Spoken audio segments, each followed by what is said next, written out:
Hi guys, welcome to My Tech Space, your ultimate guide for all your tech-related issues. Today we are back with yet another how-to video. In this video, we will talk about how to schedule a new Zoom meeting from your smartphone. Let's head straight into the video now. Firstly, open the Zoom app and sign in. Then tap on the schedule icon. This is the calendar icon with a blue background right here. Now enter the details of your meeting and you can type in a topic, add a start time, and you can also set the meeting to repeat. Here I choose not to, so you also have other options such as requiring a password, video or audio for both host and participants.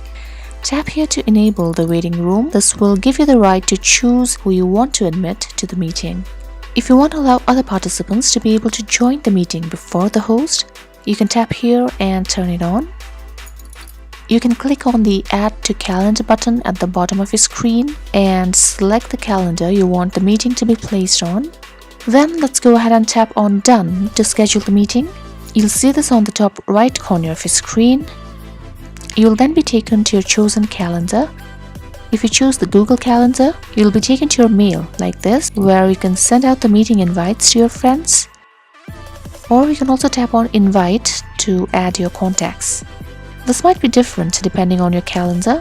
Once you tap on this, you'll see a pop-up menu with different options on how to invite guests.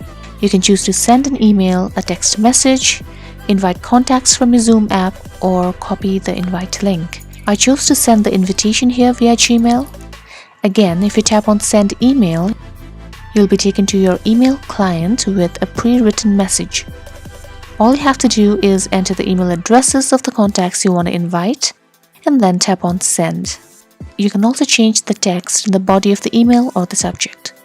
That's all there is to it, guys. If you have any questions, please post them in the comment section below. Leave a like if you found this to be helpful and subscribe for more. Thank you for watching and we'll see you all in the next one.